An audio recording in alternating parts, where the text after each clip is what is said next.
Les merveilleuses aventures de Calon par ASP Explorer.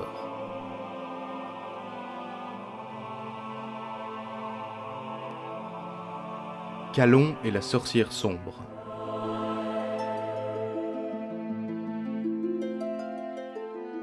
Chapitre 1 où l'on raconte brièvement ce qui s'est passé depuis le dernier épisode.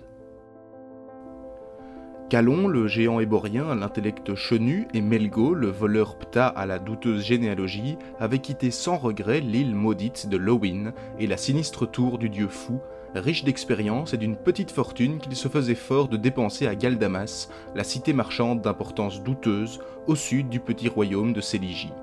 La Céligie était alors un pays à moitié civilisé, où les coutumes commerçantes des méridionaux avaient certes cours, mais depuis peu de temps, si bien que les autochtones n'en avaient pas forcément intégré toutes les subtilités.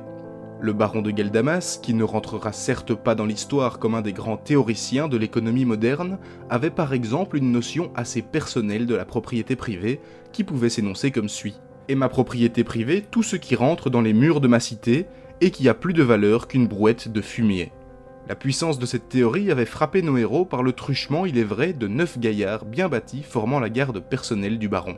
Et ils ne s'étaient sortis de ce mauvais pas que grâce à leur habileté à l'épée, l'esquive et la course. Ils avaient pu sauver de cette piteuse aventure une 12aine de pièces d'or cousues dans le revers de la cape de Melgo, des vêtements neufs achetés par Calon, l'excellente épée trouvée dans la tour du dieu fou, que les Boriens se piquaient d'appeler l'écorcheuse, et 2 petits chevaux des steppes volés dans les écuries du baron. Prenant alors la direction du sud-ouest, descendant le long du puissant fleuve Argata, ils traversèrent les tristes prairies de Baan, Lasme, Aliscos et autres minuscules royaumes guerriers dont la pauvreté n'attira guère nos ambitieux voleurs. Et après un mois de voyage et de menus larcins, que la honte et l'intérêt du récit m'interdisent de vous narrer, ils arrivèrent en vue d'Ak.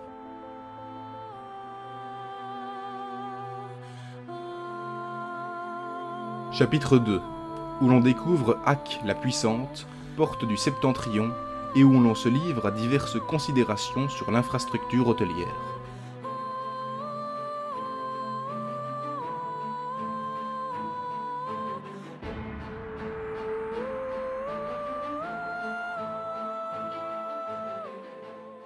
C'était, et de fort loin, la plus grande ville que Calon ait jamais vue. Il fit son possible pour ne pas paraître impressionné aux yeux de son camarade, mais y parvint assez mal.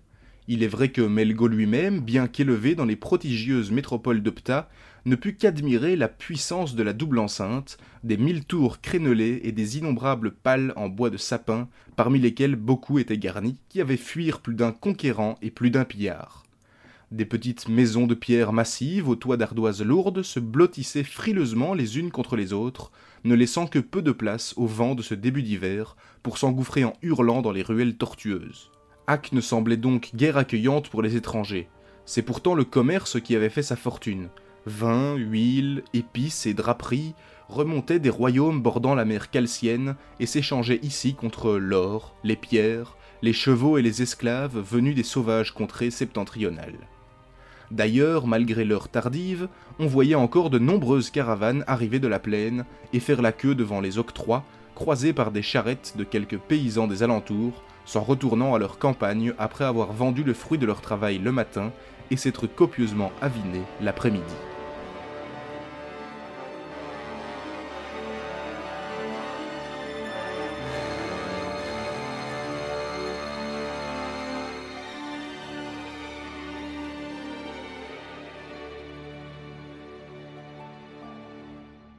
Il faisait presque nuit quand ils arrivèrent au faubourg boueux d'Ak.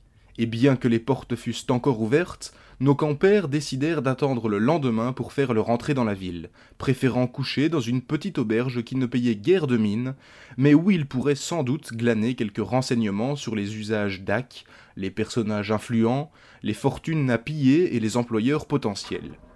Lorsque Calon poussa la porte du Cochon Noir, la musique langoureuse d'un joueur de zmol, un compromis entre biniou et flûte de pan, et les senteurs enivrantes des étranges herbes à fumer venues des lointains pays balnais l'assaillirent en même temps qu'elle renseignait Melgo sur le type d'auberge dont il s'agissait. Car apprenez que dans tout l'univers il n'existe que 3 catégories d'auberges, classés selon la clientèle qui les fréquente et les services qui y sont fournis. L'auberge de catégorie 1 est un lieu de passage essentiellement utilisé par des marchands de petite et moyenne extraction. La nourriture y est passable, voire bonne, les lits infestés de punaises et d'autres clients avant vous, les prix y sont raisonnables. La seule distraction proposée par ce genre d'établissement est la fille de l'aubergiste, invariablement gironde et peu farouche. Le tenancier est quant à lui, en toutes circonstances et quel que soit son sexe, un individu gras, rougeau, souvent moustachu, qui passe la quasi-totalité de ses journées à essuyer le même verre avec le même torchon, activité incommensurablement ennuyeuse qui explique qu'il ne se fasse jamais prier pour discuter avec les voyageurs.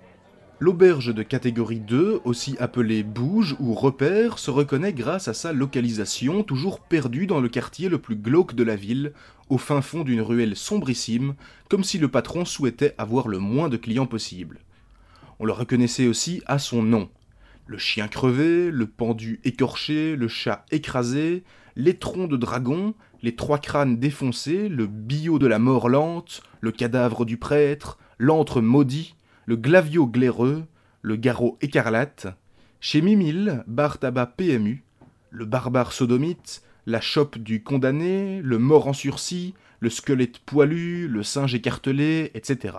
L'aubergiste y est presque toujours de sexe masculin, célibataire, borgne et d'une carrure impressionnante. La clientèle se divise en 3 catégories qui sont les repris de justice, les futurs repris de justice et les évadés. Des distractions variées sont proposées telles que se battre, regarder les étrangers d'un œil torve, se bastonner, fomenter de mauvais coups dans les arrière-boutiques, s'affronter en duel qui dégénère, échanger à mi-voix des propos sibyllins et chercher ses dents sous la table. L'hygiène n'étant pas excellente, on peut facilement y attraper des maladies telles que le poignard dans le dos. Le vocabulaire scatologique ne manque pas de mots permettant de décrire assez justement la qualité des mets et boissons servis dans ces établissements. L'auberge de catégorie 3 se distingue par le fait qu'elle fournit, outre le gîte et le couvert, des prestations annexes. Les plaisirs du palais n'étant pas forcément la préoccupation première des clients, on constate que la qualité de la cuisine n'est que rarement en rapport avec les impressionnants tarifs pratiqués. Les prestations annexes consistent en musique plus ou moins fine, consommation de substances plus ou moins légales, et surtout, ces endroits fournissent à leurs clients une ou plusieurs agréables compagnies, ainsi que diverses commodités ou accessoires.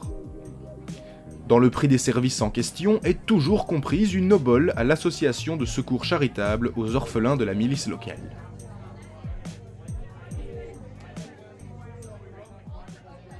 Donc, la musique, le parfum, la riche mise des clients et la plastique des serveuses indiquèrent à Melgo qu'il se trouvait dans une auberge de catégorie 3, ce qui l'étonna quelque peu vu l'aspect extérieur du bâtiment.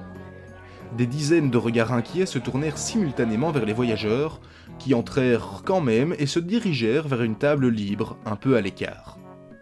Les conversations reprirent. Un individu de petite taille, chauve et d'âge assez avancé s'approcha d'eux.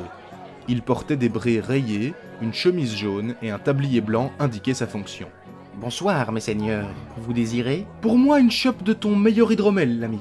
Une soupe aux poireaux et une belle platée de ragoût de mouton. Oh, quelle belle auberge tu as là.